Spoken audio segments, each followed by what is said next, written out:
A CEO saw a poor girl working late at night, then chose her to be his wife and showered her with love. There are moments that change everything, but they never feel like it at the time.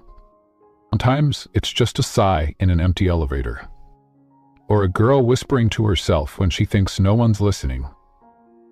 I'm almost 30, unmarried, broke, and still not enough. He heard her, but she never turned around, and he never said a word, until the night he showed up at her desk and asked her to marry him. Not for love, but for survival. And somehow, that was the beginning of everything. Some women remember the moment they got engaged by the glint of a ring. Jenna Cross remembered it by the flicker of a flickering exit sign in a parking garage. It had been another long night. Another coffee gone cold beside a keyboard. Another email she wasn't paid enough to answer, but answered anyway. She didn't hear him approach. The garage was quiet, half-lit, the kind of place where you think about turning your life around or letting it keep turning without you. She had just hit send on her final report when the low hum of Italian tires stopped behind her. Miss Cross, the voice was clean, effortless. She turned and saw him, Grayson Ward, CEO of Whitestone Group, cold, unreachable, and somehow there in front of her. She blinked. Sir. He wasn't looking at her like a boss. He was just looking. I need a wife, he said, and you need a way out. No preamble, no warmth, just fact. Jenna had spent most of her life preparing for moments like this. Unusual, high stakes, laced with power dynamics. She thought she'd face them in a courtroom, wearing a real blazer after passing the bar. But life had taken a detour, and now here she was, staring down a billionaire under a flickering garage light in second-hand heels and a shirt she'd ironed 3 times too many. She swallowed. Is this some kind of joke? Grayson's jaw barely moved. I don't joke. There were 1,000 things she could have said. But this was insane. That marriage wasn't a business transaction. That she didn't believe in fairy tales, especially the kind offered by men like him. But none of those words left her mouth. Because when a man like Grayson Ward offers you a way out, you don't laugh. You ask why. He must have seen the question in her eyes because he answered before she could speak. My grandmother is retiring. The board is pressuring me to marry before I take full control. They want stability, optics. I need someone who doesn't want anything from me except peace. You want peace? Jenna's mouth opened, then closed. What did she want? A way to get out of her aunt and uncle's crumbling house? A way to stop being the reason they screamed over dinner? A way to not marry the 52-year-old real estate developer they had picked out for her like she was a used car? Yeah, but marriage? To him? I don't... Her voice caught. I'm not... He raised an eyebrow. Look at me, she whispered, almost ashamed. I'm not from your world. I'm not asking you to be, he said gently. Just play the role, be seen, say yes when it counts. Jenna looked down at her hands. She hadn't painted her nails in months. He stepped forward. Not too close, just enough. You'll be protected, paid, safe, and when the year is over, we walk away. It wasn't the proposal girls dreamed about. But Jenna Cross wasn't the kind of girl who dreamed anymore. She exhaled, eyes rising to meet his. I'll think about it.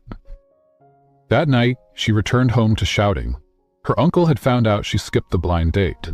Her aunt cried about all they'd done for her. There was a knock at the door. It was Mr. Lee, the man they wanted her to marry. He smelled like cigar ash and old cologne. He smiled at her like she was already his. She said nothing, just stared, then turned around, picked up her phone, and texted a number she was never meant to have. One word? Yeah. 2 mornings later, she stood in a courthouse lobby, holding a pen. No white dress, no family, no fanfare. Just Grayson Ward beside her, signing the same dotted line. Congratulations, the clerk said, handing them the certificate. You're now husband and wife." Jenna tucked the paper into her purse like it was a receipt she might one day regret keeping. Grayson didn't say anything until they were back outside. "I'll have a car pick you up this evening," he said. "You'll need to move in. My grandmother's in town." She nodded. "Okay." Jenna. It was the first time he said her name. She looked up. "You don't have to smile," he said. "You just have to stay." And she did. She stayed for the first awkward dinner. Stayed when Margaret Ward, regal and sharp-eyed, questioned her about boarding school and classical music. Stayed through the whispers from Grayson's staff and the suspicious glances of colleagues. Because for the first time in her life, Jenna Cross wasn't running. And she was choosing something, even if it was fake. Even if it hurt. Even if she had no idea. That one day, it wouldn't feel fake at all. Chapter 1. After Hours. The click of the keyboard was the only sound left in the building. Jenna Cross sat alone on the 34th floor of Whitestone Group's headquarters, the glow of her monitor casting soft shadows under her eyes. It was almost 9:50 p.m. She had missed dinner again. The lukewarm coffee next to her was evidence of just how long she'd been sitting in that chair. Forgotten, like the girl herself. She flexed her fingers once, then returned to the report her manager was supposed to file 2 days ago. Claire Hartwell had left at 5:15 sharp, of course. Lipstick perfect, heels louder than her apologies. Jenna, as always, stayed behind to clean up the mess. It was her specialty. Outside the glass walls, Chicago's skyline shimmered like a city too proud to sleep. The Hancock Tower blinked its usual red, and Lake Michigan glowed like black silk under moonlight. Down below, the world kept turning, people leaving restaurants, laughing, falling in love, catching the last train. Jenna hadn't ridden a train in over a year. She couldn't afford the risk of being home late. Not with her aunt still awake, not with her uncle still angry. And her inbox pinged. A final Q4 summary. Fix the tone. CEO's reviewing these himself. Tighten up the numbers and don't make us look desperate. Claire. Of course. Jenna sighed and opened the spreadsheet again. She didn't even work in finance, but since Claire's assistant quit last week, and Jenna was the only one quiet enough to not say no, the work had just landed in her lap. Like everything else, it was fine. It was always fine. That was the thing about people like Jenna. You could stack bricks on their back and they'd keep walking. They didn't break. They bent, quietly. A distant chime echoed from the elevator. She barely noticed it at first, until the heavy footsteps followed. Slow, certain, not security, not janitorial, someone in dress shoes. Too late for that. Her hands froze over the keyboard. Then came the voice, soft, crisp, male, still working. He turned and blinked. Grayson Ward, CEO, founder of Whitestone Group, phantom in 1,000 boardrooms, billionaire before 35, known for never raising his voice, never smiling, and never forgetting who disappointed him. He was standing in her doorway like some myth in a suit. Jenna shot up. "Sir, I didn't know you were still here."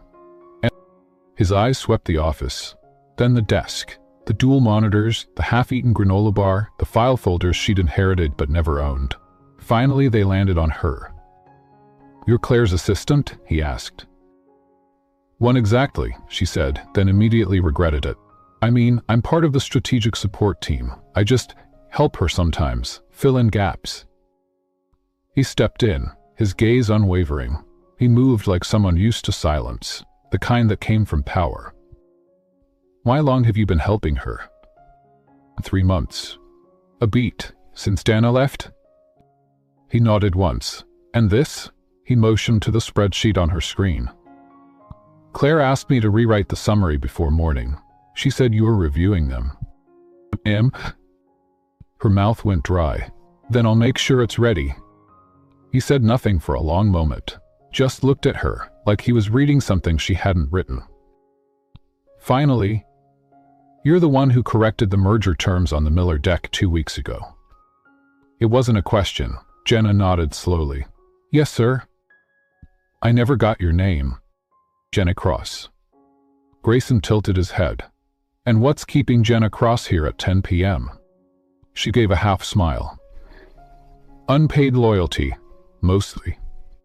His mouth twitched. Almost a smile. Almost. He turned toward the elevator. Save it and shut it down. That report doesn't matter more than your health. Jenna froze. Sir? He glanced back once. If I have to read another spreadsheet written in a state of sleep deprivation, I'll start firing managers. Go home. And then he was gone. She stood there, stunned, for a full 10 seconds before remembering how to breathe. 10 minutes later, she stepped into the elevator alone. Her reflection in the mirrored walls looked tired, a little surprised, and a lot confused. It had been a strange night. At the ground level, she crossed the marble lobby like a shadow and stepped into the garage. The silence wrapped around her, a little too tight. Her phone buzzed. And Ellen, you have until Friday to make a decision about Mr. Levins. He's offering $200K as dowry. He's 52, not dead. You're lucky he's still interested. Jenna stopped walking. Then typed, I'm not marrying him.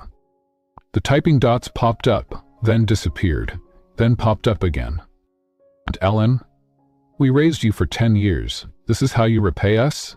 Selfish girl. She slipped the phone back into her purse without replying. In the distance, headlights blinked once. A black car idled beside the exit, its shape familiar now. Not just expensive, distinct. Sleek, understated, like its owner. The passenger window rolled down. Grayson Ward sat behind the wheel. You don't own a car, he said calmly. She blinked at him. You're right. He unlocked the door. Get in. The car smelled like leather and rain. He didn't ask where she lived, just drove. Downtown melted into the south side until the glass towers gave way to cracked sidewalks and corner stores. He said nothing. Neither did she. Finally, 2 blocks from her street, he pulled over. Is this close enough? He asked. She nodded. Yes, thank you. Jenna turned to open the door, but his voice stopped her. I heard what you said in the elevator last night. She froze. What I said. His gaze stayed forward. You said you're almost 30. You're broke, you're invisible, and you're tired of being currency for other people's survival. She didn't speak. He looked at her. You were right, he said. That's no way to live. Jenna swallowed. Then he said it quietly, like an afterthought. Marry me? She blinked. What? Marry me, he repeated. It won't be real, but it will be legal. 1 year, you walk away with your dignity, I get my board's blessing. You'll be safe and free. She stared at him. This is absurd, she whispered. He nodded. It is. A beat. Think about it, he said. And then the door unlocked again. She stepped out into the night. The car disappeared without a sound.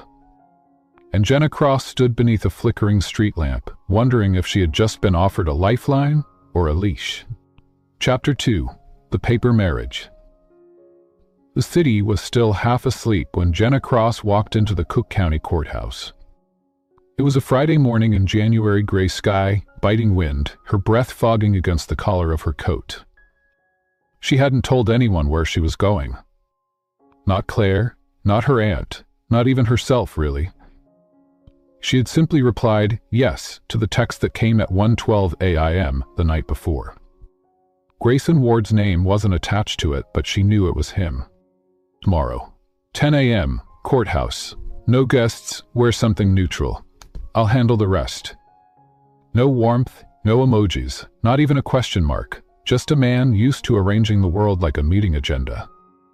Now here she was, standing in the echo of marble halls and legal offices, heels clicking with more confidence than she felt. Grayson was already waiting by the security checkpoint. No coat, no nerves, just a tailored gray suit and the expression of a man reviewing merger terms, not marrying a stranger. He gave her a nod. "You're early. Are you?" He handed her a manila envelope. "Read it, if you want." She took it, fingers brushing his. The envelope was still warm. "I won't be asking for anything," she said quietly. "I know." A silence passed. You have a pen?" she asked. He smiled barely. "Of course I do." They filled out the forms in a clerk's office with buzzing fluorescent lights and a woman named Carol who barely looked up from her monitor. "License fees waived for legal exemptions," she said. "Sign here, and here, and here." Jenna signed her name like she was signing a ceasefire. When it was Grayson's turn, she watched his hand. Steady, assured, no hesitation. Of course not. This was just another transaction to him. "Do you want to say vows?" Carol asked, glancing between them for the first time. Grayson said. At the same moment, Jenna said, "Not necessary." Carol shrugged. "All right then. Congratulations. You're married." She stamped something. The sound was loud in the quiet. Jenna stood there, a moment too long. It didn't feel real. It felt like an echo in someone else's life. Grayson turned to her. "Ready?" "Told what?" "To go home." The ride to his estate was wordless. The car, of course, wasn't just a car. It was the kind of vehicle that whispered money in the hush of its engine and the softness of its seats. Jenna sat rigidly, hands clasped in her lap. The only personal item she brought was a canvas tote with a toothbrush, an oversized sweater, and a worn copy of Wuthering Heights. They passed the edge of the city and drove toward Lake Forest. When the trees thickened and the sidewalks disappeared, Jenna knew they were entering another world. The Ward estate appeared like something out of a coastal magazine. Clean lines, white stone, windows that reflected every inch of the sky. Grayson helped her out of the car.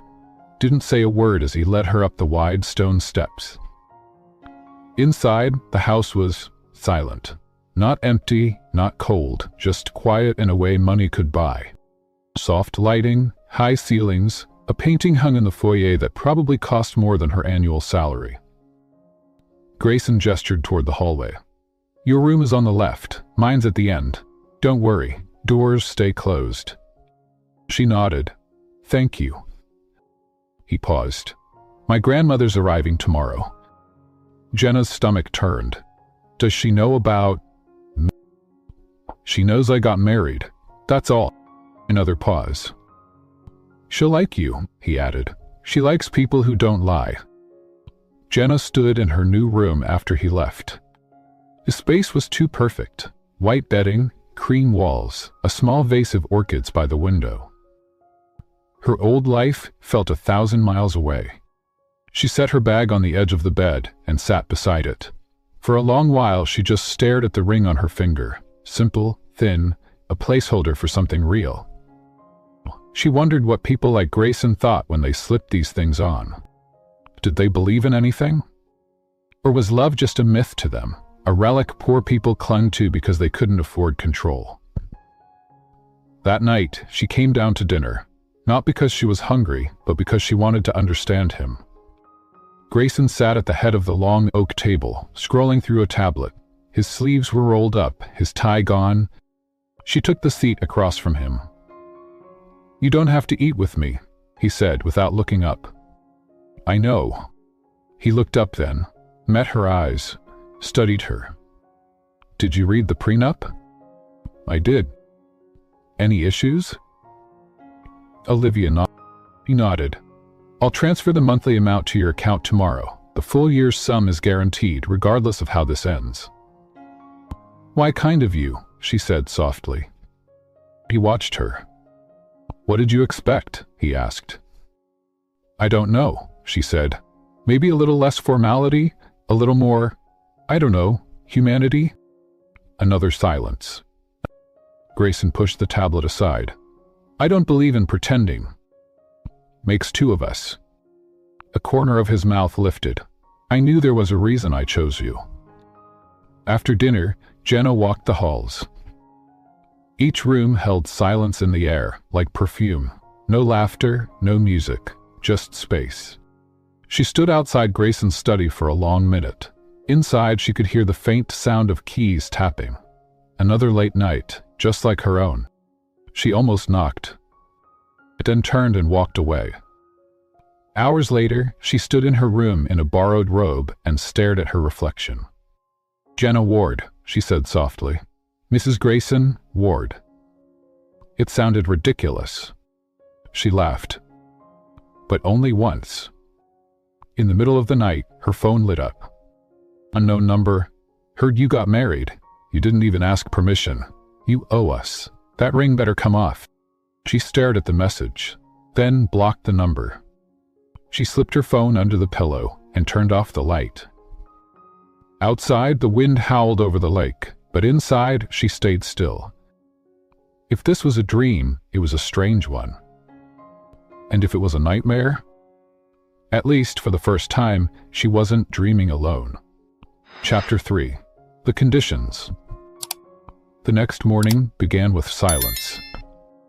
No knock at the door, no call from Claire, no aunt barging in demanding she explain herself. Just the hum of lake wind against thick glass and the faint scent of fresh coffee from somewhere down the hall. Jenna Cross sat at the edge of the bed, staring at the wedding band on her finger. It still looked like it belonged to someone else, someone braver, someone willing. But it was hers now. She reached for the sweater she'd folded neatly the night before and tugged it on. The closet was full of new clothes, arranged by color and season, but she couldn't touch them yet, not until she felt like she belonged here. She padded down the hall barefoot, the marble floors cold beneath her.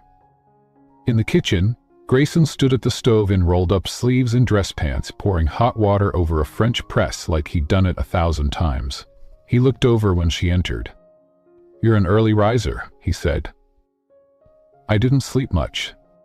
He nodded, pouring the coffee into 2 white mugs. "You'll get used to it." "Snowman or the house?" He handed her a mug. But she wrapped her fingers around the cup, letting the heat soak into her palms. "Your grandmother's coming today," she said. 11:30 sharp. Jenna hesitated. "Does she know She trailed off. He looked at her. "Married to me? Yes. That's all she needs to know for now." "Do I need to memorize some fake love story?" His jaw tensed slightly, but there was amusement behind his eyes. "No, she's not stupid. You just need to look her in the eye. I was raised by people who never looked anyone in the eye unless they were trying to sell them something." "Then maybe she'll like you more than I thought." By 11:15, Jenna was in the sitting room, smoothing invisible wrinkles from her sweater and trying not to look like she was on trial. The doorbell rang exactly at 11:30. Margaret Ward entered the estate like she still owned it, elegant in a navy coat, pearls strung with purpose. Her silver hair was perfectly coiffed, and her eyes, the same shade of steel as Grayson's. "Miss Nothing." Grayson greeted her with a kiss on the cheek. "Grandmother." "Won't grandmother me yet?" she said, handing her coat to the waiting housekeeper. Her eyes drifted to Jenna. "You must be the wife." Jenna stepped forward, extending a hand. "Jenna Cross." Margaret's eyes held hers. Not cold, not cruel, just piercing. "You've got good posture," she said finally, taking Jenna's hand. "That's rare these days." Jenna didn't know what to say. She settled on, "Thank you." Margaret waved a hand toward the sitting area. "Let's not stand on ceremony. I want to talk to her alone, Grayson." Grayson looked at Jenna, almost like he was checking for a signal. Jenna nodded. "It's fine." When he was gone, Margaret sat and crossed her legs. She said, "You married my grandson." Jenna took the seat across from her. "I did." Jenna didn't blink. "Because I needed to." Margaret tilted her head. "That's an honest answer." "I don't lie well," Jenna said. "Even better." Margaret studied her for a long moment. "He doesn't trust easily. You know that, right?" I figured. "Two things. I have too." A silence fell between them, tense but not uncomfortable. "You're not what I expected," Margaret said. I'm not sure what I expected either, Jenna replied softly. Margaret gave a half smile. You don't have to be in love with him. Lord knows he doesn't believe in that sort of thing anyway. But if you're going to be in this family, she paused, I need to know you're not afraid of who we are. I'm not, Jenna said. I've been afraid of worse. Margaret nodded slowly. Then we might just get along. After Margaret left, Jenna found Grayson in the library, sleeves rolled, shirt unbuttoned at the throat, leaning over his desk. He looked up when she entered. She didn't interrogate you too hard, I hope? She didn't have to, Jenna said. She's sharper than you are. She actually laughed, just once, but it softened him. You want to host a welcome dinner, he said. Tomorrow night. Just family. Jenna's stomach twisted. Family? Extended wards. And a few family friends. Friends who'll wonder where I came from. And what do I say? The truth, he said. That we met at work. That we kept it private. That we're married and it's no one's business. She looked at him. Do you actually expect this to work? He straightened. I expect people to ask questions, and I expect you to give them nothing. What about when they start digging? We will, he said, but they won't find anything unless you give them a reason. Why do you always live like this? She asked. He blinked. Like everything's a deal, a threat, a press release. Grayson's voice dropped. You agreed to? I do. He stepped closer. Are you regretting it already? Jenna held his gaze. I regret a lot of things, but this, not yet. A flicker of something moved in his eyes. Surprise. Maybe respect? Then he said, there's one more condition. She waited. We stay separate, he said, at night. In public we appear together when necessary, but otherwise we live our lives. You're free to work, to travel, to exist, but no romantic assumptions, no expectations. Understood, Jenna said, trying to ignore the part of her that wished he hadn't said it. If either of us wants to end it early, I'll say the word, she finished. He nodded once. Good. She turned to leave but paused. What's your reason? She asked. He looked up. Choosing me, of all people. Grayson was quiet for a long time. He said, because you don't want anything from me. That night, Jenna sat on her bed, staring at the silk-lined walls and the untouched pillow beside her. She wasn't sure what kind of life this was supposed to be. A lie that felt like survival? Or survival that was starting to feel a little less like a lie? She didn't know. All she knew was that every time Grayson looked at her, it didn't feel like a transaction. It felt like a question. One she hadn't found the courage to answer yet. Chapter 4. The Party. The dress fit perfectly. That was the first red flag. Jenna Cross stood in the guest room, staring at herself in the floor-length mirror. The gown had arrived that morning in a black white-stone garment bag, along with a pair of heels that matched too well. The dress was silver, clean, simple, expensive. The kind of thing you wore when you didn't want to look like you were trying, but needed everyone to notice anyway. There was a card tucked in the box with the shoes. Wear this. We leave at 6:30 on June. Not a word more. The car was already waiting by the time she stepped out of the house. Grayson stood beside it, sharp in black. No tie, just an open collar and a wristwatch that cost more than her college tuition. His eyes met hers as she approached. He didn't say she looked beautiful, but the way his gaze lingered said it all. You clean up well, he said, opening the door for her. I followed the memo? Good. They'll expect a trophy. You'll give them a weapon. She didn't respond, just slipped into the car, her heart a quiet drum in her chest. The event was hosted at the Art Institute of Chicago, an annual fundraiser attended by the city's most photogenic elite. The entrance was a wash of warm light, glass sculptures and camera flashes. As they walked in together, Grayson's hand brushed hers. Not quite a hold, not quite nothing. He leaned toward her, voice low. Let them see what they want to see. And what's that? I belong here. Inside, the air was too cool and too perfumed. Jenna kept close to him, trying not to shrink under the weight of the crowd's attention. They'd barely made it 10 steps when a woman in red appeared, her smile lacquered in calculation.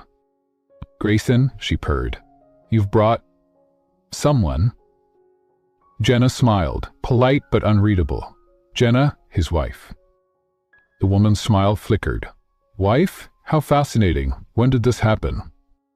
"Recently," Grayson said, his tone clipped. "Ah, so that's why you've been off the radar." She turned back to Jenna. "And what do you do, darling?" "I work in corporate strategy. Whitestone Group." "Quaint." Jenna tilted her head, still smiling. "I suppose it is." They moved on, but the stares didn't stop. Each conversation felt like a press conference. Who is she? Where did she come from? Why her? By the time they reached the open bar, Jenna's fingers were... "Relax," Grayson murmured.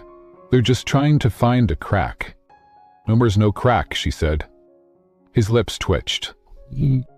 Before she could respond, another voice cut through.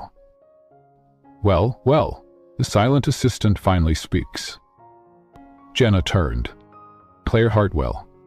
And she wore emerald tonight. Flashy, forced, and the same smugness she'd had back at the office. "I almost didn't recognize you without your sensible shoes," Claire said, taking a slow sip from her flute.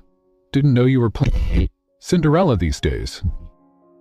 "I got tired of cleaning fireplaces," Jenna said evenly. Claire smiled, sugar-laced with venom. "Funny, but you might want to be careful. These people eat girls like you for sport." "Then I'll be the one who gives them indigestion." Before Claire could bite back, Grayson stepped beside Jenna, his hand gently resting on her waist. "The problem?" Claire straightened.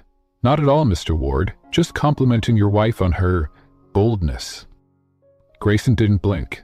"If I ever need lessons in subtlety, Claire, I'll know where to go." Claire's face hardened, and Jenna could almost hear her teeth grind. "Excuse me?" Claire said, and turned away. Grayson leaned in. "Are you okay?" Jenna's voice was quiet. "Why did you do that?" "Because I don't tolerate disrespect.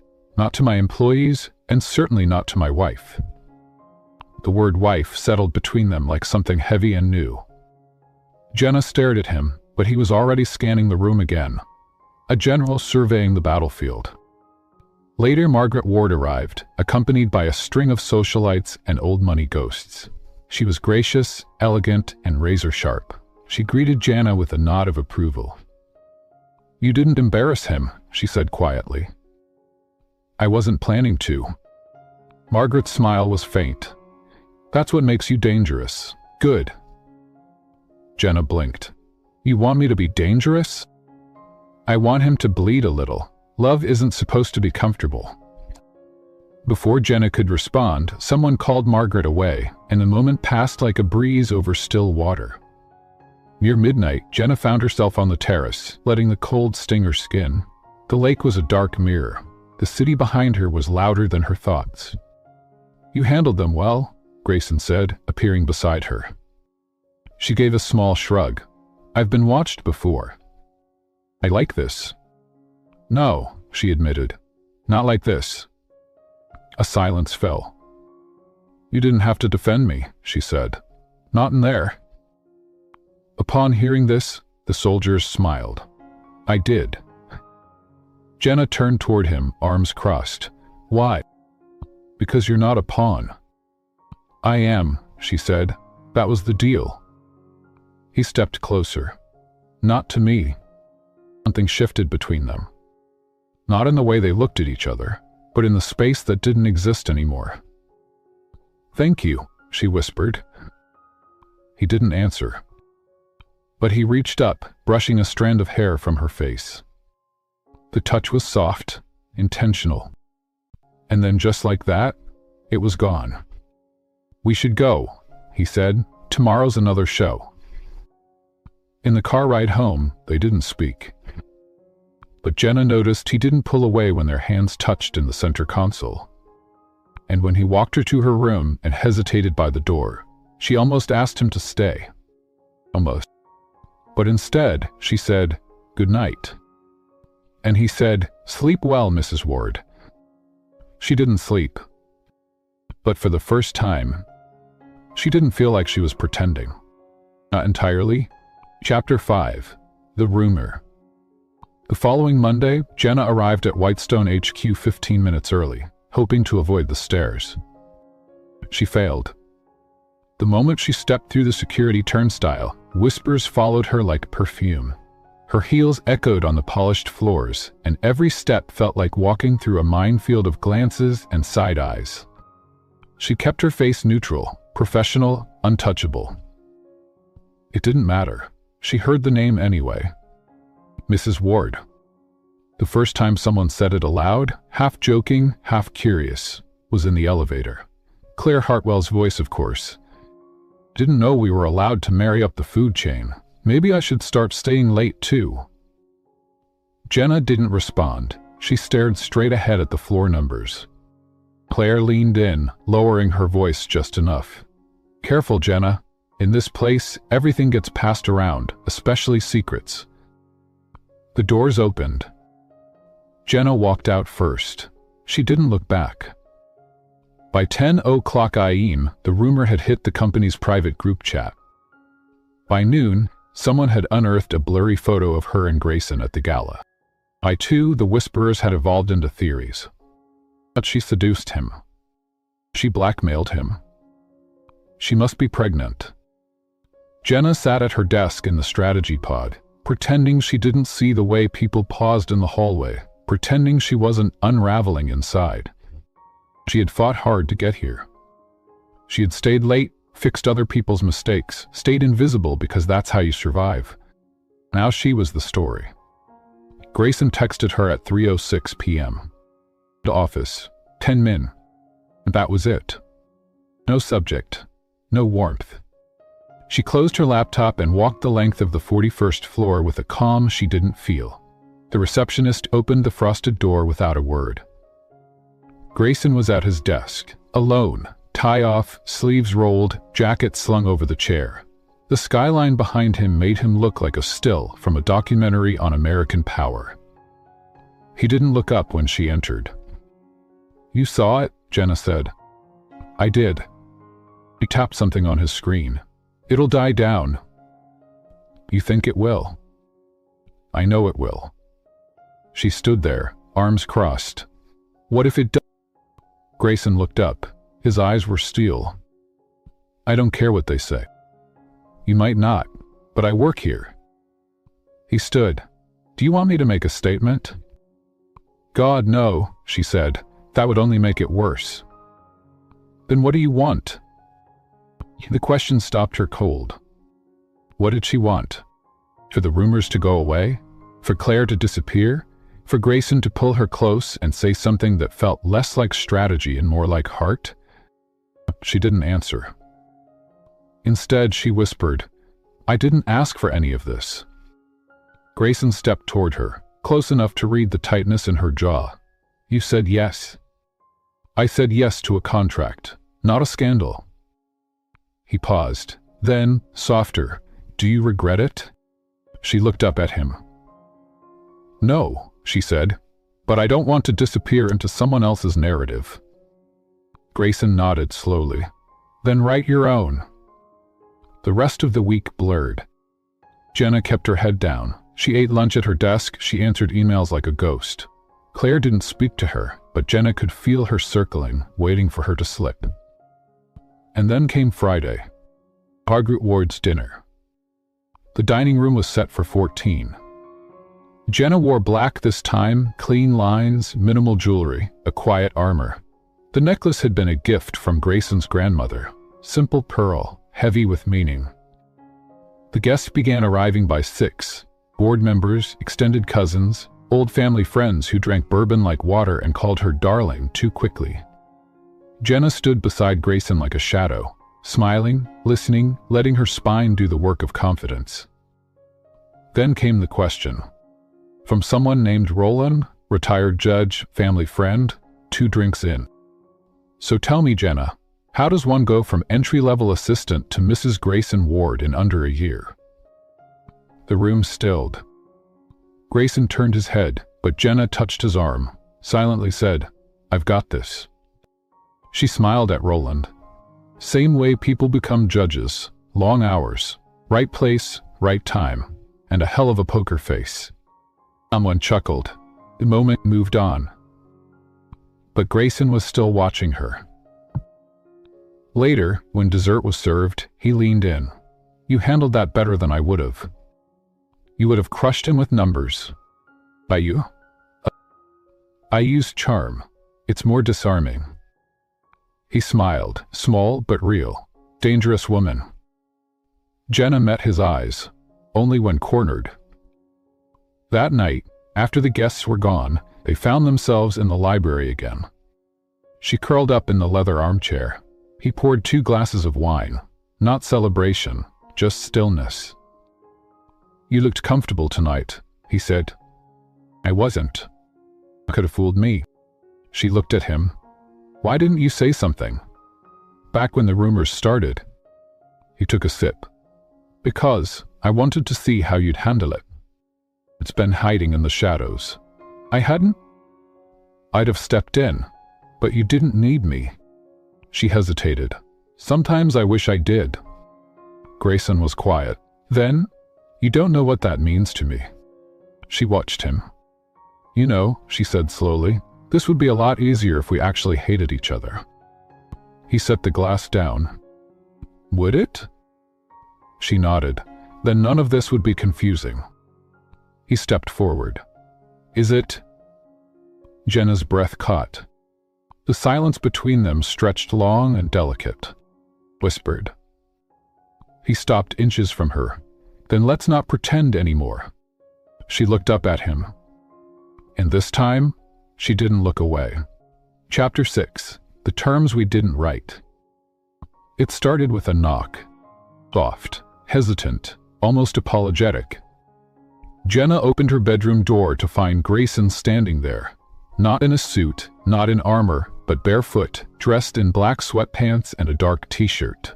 For the first time since she met him, he looked human. Tired, even. She blinked. "Everything okay?" He didn't answer right away. Then, quietly, "I didn't want to be alone tonight." The words landed in her chest like something fragile. She stepped aside. They sat at the edge of the bed, not touching, not speaking. The window beside them framed the lake, cold and restless in the moonlight. Jenna wrapped her arms around her knees. "Do you ever stop thinking?" Grayson leaned back on his hands. "No, it's the only thing that's ever made me feel safe." She glanced at him.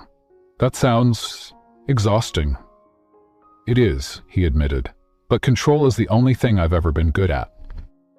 Jenna gave a soft, sad smile. "Then you married the wrong girl." He looked over at her. "Maybe I didn't." Tense again. Not heavy this time, just real. She broke it first. "What happened to you?" Grayson didn't flinch. "Too much to name, not enough to matter." "That's not true," she said gently. He didn't answer. After a while, he said, "The last woman I let close used everything I gave her to get closer to the company. She leaked documents, spied for a competitor." Jenna's eyes widened. "You're serious?" "I was stupid. Thought she cared." He shook his head once. "After that, I didn't let anyone in. Not really." Jenna drew a breath. "So, you married someone who asked for nothing?" "We've gone through some trouble," he said, "until now." She turned toward him. "What do you mean?" He looked at her. Not like a CEO, not like a strategist, like a man who is about to do something reckless. "I want you to stay. For real." Jenna's heart kicked. "This wasn't supposed to be that," she said. "I know," he said, "but I can't pretend it's just a contract anymore." Her hands trembled in her lap. "I don't know what to do with that." Grayson leaned in, voice low. "You don't have to do anything. I just wanted you to know." She stared at him. What if I get hurt? He swallowed. Then I'll take the blame. The space between them shrank. His hand reached for hers, careful, like he didn't want to scare her. And she let him. And in that quiet, tentative touch, the contract started to break. Not in danger, but in possibility. The next morning, everything felt different. They had fallen asleep side by side, not wrapped around each other, not lovers, just two people who'd let go of the walls long enough to rest. When Jenna woke, she found a folded note on the pillow. Eating at HQ, back by 4, dinner tonight, just us. Just us. She traced the words with her fingers, not quite smiling, but almost. Back at Whitestone, the office was buzzing. Jenna walked through the glass doors in a calm, clean blouse and her favorite navy blazer, the one she bought 3 years ago at a thrift store and had never stopped trusting. This time, no one whispered. Or maybe they did. They didn't hear them. Claire passed her in the hallway but didn't stop. Her heels clicked faster than usual. Jenna let her go. Around lunchtime, she received a text from an unknown number. Claire called. Conference room B, now, come alone. Jenna stared at it, then stood. When she arrived, the room was empty except for Claire, who stood by the windows, holding a tablet. Why am I here? Jenna asked. Claire turned. You think you've won? I don't think anything, Jenna said, calmly. Claire stepped closer. You're a placeholder. He'll grow tired of you. And when he does? Don't say I didn't warn you. Jenna folded her arms. You're wrong. Claire sneered. You really think someone like you belongs in his world? I think I belong in mine, Jenna said softly. And he's the one who stepped into it. Claire's jaw twitched. Is that all? Jenna asked. No, Claire hissed. She raised the tablet, showing a paused security feed. Jenna and Grayson on the terrace at the gala. His hand on her waist, the intimacy unmistakable. I was going to leak this, Claire said, but I didn't. Jenna didn't flinch. Why not? Claire looked at her, and for a flicker of a moment, her expression broke. 'Cause I didn't want him to protect you again. Jenna held her gaze. Maybe you should stop looking for men to destroy women for you. Claire said nothing. Jenna turned to leave, then paused. I'm not afraid of you, she said. Not anymore. That night, Jenna returned home to candlelight. The dining room was quiet, a small table set for 2, 1 bottle of wine. Grayson, sleeves rolled up, a soft expression in his eyes. He pulled out a chair for her. You came. Of course I did.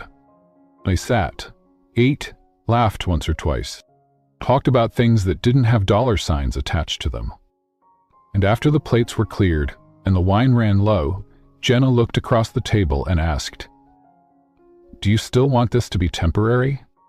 Grayson didn't hesitate. No. She exhaled. Neither do I. He reached for her hand. Then let's rewrite the terms. She smiled. And for the first time since this all began, there were no conditions left to hide behind. Chapter 7. The signature that changed everything. The first call came at 7:04 ELM. Grayson was already in the gym downstairs, the treadmill humming beneath his feet, when his phone buzzed. He almost ignored it, but the name flashing on the screen stopped him. Marguerite Ward. He answered. Morning, grandmother. You need to read the Times. Grayson slowed the treadmill. What page? In front. The line went dead. Jenna woke to find the other side of the bed empty and the scent of fresh coffee wafting in through the cracked door. She rolled over, blinking at the soft morning light and the folded newspaper on the nightstand. Her name was on it. Wardwin's Whitestone CEO's secret marriage revealed. Below it, a photo of her stepping out of their car, her hand in Grayson's, her face turned toward him in profile, a small smile caught by the camera like a whisper. Her heart dropped into her stomach. By the time she reached the kitchen, Grayson was already off the phone, pacing. It was leaked through a minor syndicate, he said, not looking at her. Someone inside the event, maybe a caterer. Jenna crossed her arms. So now everyone knows. Grayson finally met her eyes. We knew this would happen eventually. She held the paper up. Not like this. His voice lowered. I'll handle it. She nodded. And what should I do? Sit here while the world rips me apart in headlines? You stay exactly who you are. That's not going to be enough. Grayson exhaled. Then come with me. To where? Playing signing? She blinked. You want me at a boardroom table with cameras? I want them to see you beside me. Her voice was thin. As your wife? My choice. By 9:00 a.m., Jenna stood in front of a floor-to Fleming mirror in the master closet, smoothing the lapels of a navy-sheathed dress. Her hair was pinned back low. No jewelry, just quiet confidence and clean lines. Grayson stepped in behind her, adjusting his cufflinks. You don't have to prove anything to anyone. She met his eyes in the mirror. That's the thing, Grayson. I'm not doing it for them. Pause. Then who? She turned. The press was already swarming the Whitestone Group lobby when they arrived. Flashes, voices, a dozen questions shouted at once. Mr. Ward, why the secrecy? Miss Cross, are you officially joining the board? How long has this marriage been hidden? Grayson placed his hand gently at the small of her back and guided her through. He leaned down as they reached the elevator. "Are you still good?" she whispered. "Better than good?" The boardroom was a glass and steel cathedral, built for dominance. The tables stretched forever. Jenna had only been in this room once, months ago, delivering coffee for a meeting she wasn't allowed to attend. Now she sat beside him. Grayson stood at the head of the table, flanked by attorneys. This agreement completes the Ward Foundation's 12-month reinvestment into Midwestern growth sectors. Final signatures today. Finalized $2 billion. Everyone nodded. Jenna could feel every eye on her, some curious, some hostile, one or two even kind. But she didn't flinch. The final paper passed to Grayson. He signed without hesitation, and then passed it to her. Jenna looked down at the signature line. It read, Jenna Crossword, co-editor, Domestic Initiatives. She looked up at him. "You're sure?" she asked, voice low.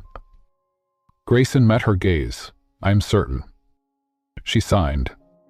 And just like that, her name was bound to something far bigger than herself.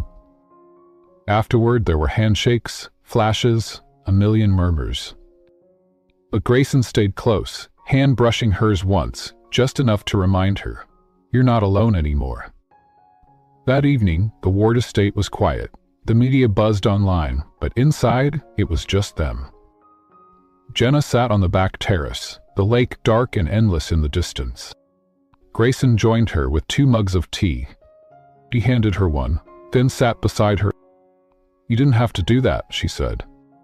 "I did. I would have understood if you hadn't." He looked over at her. "But I wouldn't have." A long pause. "I know what this means," Jenna said quietly. "Putting my name on that agreement, that's not just press, that's permanence." Grayson's voice was low. "That's the point." Her eyes glistened, but she didn't look away. "I never thought I'd mean something to anyone in a room like that." "You don't just mean something, Jenna," he said. "You changed everything." Later that night, as she curled into bed beside him, Jenna whispered the words she hadn't dared speak until now. "I don't want this to end." Grayson pulled her close, breath warm against her hair. "Then don't let it." Chapter 8. The day they finally said it. It started with her forgetting her umbrella. The sky had been clear when she left the office, but by the time Jenna stepped out onto the sidewalk, the clouds had turned charcoal gray and the first drops were already falling. Cold, sharp, urgent. She didn't mind the rain. Just hadn't expected to be watched from across the street.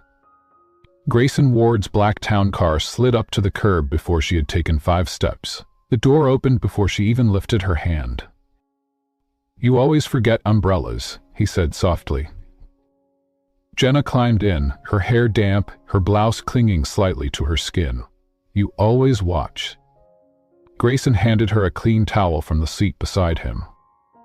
"I don't know how to stop," he admitted. She stilled. It wasn't the kind of thing Grayson Ward usually said. Not in words, not aloud. The ride home was quiet, the rain a rhythmic hush outside their windows. She dried her hands, her voice low. "Is that how it starts?" He glanced at her. "What?" "Love. With watching someone too closely. For too long." Grayson didn't respond immediately. Then softly, "No. That's how it ends."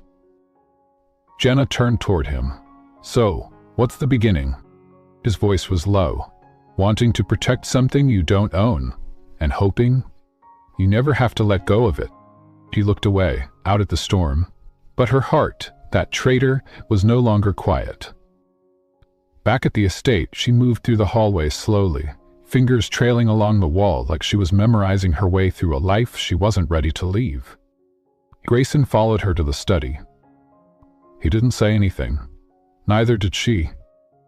She stood at the window, watching the storm roll over Lake Michigan.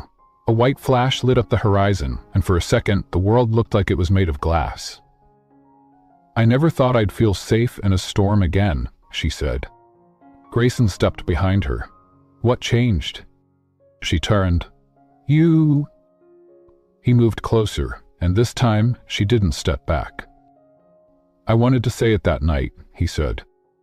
He blinked. "Say what?"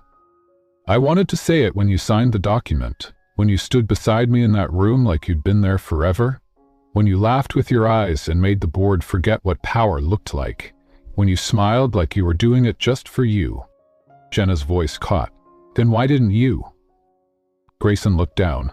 "Because I was afraid if I said it, you'd leave, because then it would be real."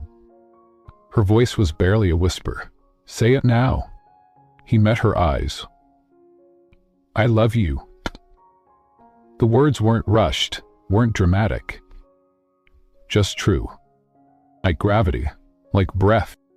She didn't cry, not at first. She just stepped forward and wrapped her arms around him, slowly, carefully, like sealing a vow. And then, against his chest, she whispered back, "I love you too." They didn't sleep in separate rooms that night. There was no line between them anymore, no contract, no conditions.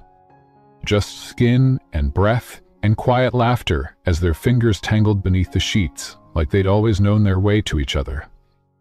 And when dawn broke, casting gold across the hardwood floor, they were still there, curled together, hearts finally at rest. At breakfast, Grayson brought her coffee the way she liked it, too sweet, too full. Jenna sipped it and smiled. "You remembered?" "I always remember," he said, "especially the important things." She looked down at her mug, then up at him. "This, whatever this is now, real, complicated, public. It." Grayson leaned in. "Then stay. Forever? No exits, no expiration dates? Contract." He shook his head. "Just promises." She extended her hand across the table. "Shake on it." He took it, but instead of shaking, he brought it to his lips and kissed it. Then, with a half smile that reached all the way to his eyes, he said, "Deal." Chapter 9. The clause she tore apart. And she found it by accident. An old copy of the prenup filed in a sleek black folder, tucked into Grayson's bottom drawer beneath layers of polished order. She wasn't looking for it, she was just organizing the study shelves like she always did when her hands didn't know what to do with silence. Jenna paused, fingers resting on the corner of the document. There it was. Clause 13, termination at will. No explanation, just a sentence. One paragraph that said, "Either party may withdraw from the marriage with 30 days written notice. No emotional damages will be considered." No emotional damages. And she read it twice. and then closed the folder, slower than she meant to. That evening they had dinner on the terrace. The lake was quiet. Grayson had grilled salmon himself, his version of relaxing, which still involved military precision and spreadsheets of spices. He watched her carefully. Be quiet. Jenna pushed food around her plate. I found something today. He stilled. I wasn't looking, she added. It was just there. His voice was flat. The prenup. She nodded. Clause 13. Grayson put his fork down. It's outdated. Is it? He looked at her, and for the first time in weeks, she saw the guarded man from their first meeting. The one who never said more than he had to. It was part of the deal, he said. Back then. Are we now? Jenna asked. Are we still pretending this was always meant to end? Grayson leaned back in his chair. Do you want to talk about this now? Jenna's voice didn't rise, but it cut deep. I want to know why it's still in the drawer. He didn't answer. And maybe that was the answer? That night, she didn't sleep in their bed. She sat in the guest room, her old room, with the document on her lap and a pen in her hand. Then, without drama, without even tears, she picked up a pair of scissors and tore Clause 13, MB, right down the center. The next morning, she left the torn paper on his desk. No note, no explanation. Just an ending to a condition that no longer belonged in their story. When Grayson found it, he stood in his office for a long time, staring at the broken page. His mind raced. This wasn't about legalities. It wasn't about ownership or trust or even fear. It was about what they had both survived to get here, and whether he was finally brave enough to deserve her. He found her on the back porch, barefoot, wearing one of his sweaters and reading Wuthering Heights like it still had something new to teach her. He sat beside her, quiet, careful. I never meant to keep it, he said. She didn't look up, but you did. He nodded. I didn't know how to let go of the idea that people leave, that they always choose something easier. Jenna closed the book, turned to him. Do you think I'm easy? No. He said, you're the hardest, bravest thing I've ever loved. She looked at him, really looked. Then love me like I'm not leaving. His breath hitched. I do. She pressed her hand to his chest. Then prove it. He took her hand, placed it over his heart. Clause 13B is gone, he said, so let's write something new. She smiled. Like what? Grayson pulled her into his arms, held her like the world couldn't touch them, and whispered, no matter what, no matter when, we don't walk away. Chapter 10. The vow that wasn't in the contract. The courthouse was quieter this time. No cameras, no ceremony, no press releases or headlines. Just Jenna Crossword in a soft cream blouse, holding Grayson's hand as they waited to file a single amendment. And one that changed nothing legally, but meant everything emotionally. Grayson signed first, then passed her the pen. She stared at the line for a moment. Marital status. Permanent. No expiration. They'd fought for that sentence. A legal oddity, not binding by law, but preserved as a statement of intent in the state record. As she signed, Grayson looked at her, a question lingering in his eyes. Will you want to say it now? He asked. She nodded. Let's do it our way. They didn't stand in front of an altar. They stood on the balcony of the Ward estate, just the two of them, the lake calm behind them and a candle flickering on the table beside them. No crowd, no music. Only a moment. Grayson reached into his jacket pocket and pulled out a folded card. He didn't read it. He just held it in his hand. I wrote something, he said, but I realized you already know it. Jenna smiled. Then tell me anyway. Grayson stepped closer, took her hand. I don't love you because I made a choice. I love you because I couldn't help it. And now every choice I make is because of... Jenna blinked back tears. My turn. He nodded. She whispered, I love you because you never asked me to be anyone else, even when I didn't know who I was. He kissed her then. Not because it was expected, but because there was nothing left to prove. No audience left to impress. Just the two of them, standing in the place where everything had started, not as strangers trapped in a contract, but as partners in something real. Later that night, Jenna opened the drawer where she used to keep her resignation letters, the ones she drafted in moments of doubt, tucked away for a future she feared would arrive. She tore them up, one by one. She didn't need an exit plan anymore. This life, this man, wasn't a job to quit. It was a home she built with the pieces of her old life, and someone who knew how to hold them. Grayson walked in, holding 2 mugs of tea. "You destroyed something again," he said. Jenna held up the scraps. "My backup plans?" He raised a brow. "You had backup plans?" "Of course. Doesn't everyone?" He kissed her forehead. "Not anymore." They curled into bed, limbs tangled, the future wide open. "Grayson," she whispered into the quiet. "Yes. Do we have to do it all again? Would you still pick me?" He pulled her closer. "Every time. The life we wrote ourselves. Some stories begin with love. Theirs began with an agreement. A signature. A silence. An understanding that neither of them believed in forever, but both of them desperately needed something to believe in." Jenna Cross didn't marry Grayson Ward because she dreamed of being saved. And Grayson didn't choose Jenna because she fit into the world he had built. He chose her because she didn't. She reminded him what it meant to feel again. To protect something without needing to own it. To love someone without needing a contract. In the end, it wasn't the prenup that held them together. It wasn't the mansion, the power, or the whispers of high society. It was the mornings spent reading side by side. It was the sound of her laughter echoing through a house that had once been far too quiet. It was how she reached for his hand without asking, and how he finally reached back, with no conditions attached. Love, in its truest form, doesn't arrive with fireworks or legal clauses. It arrives like breath after a long silence, like warmth after years of cold, like finding home in someone's arms when you never thought you deserved one. Jenna once believed she was invisible. Now, she signs her name not with fear, but with pride. If you've ever felt like you were chosen for what you can give instead of who you are.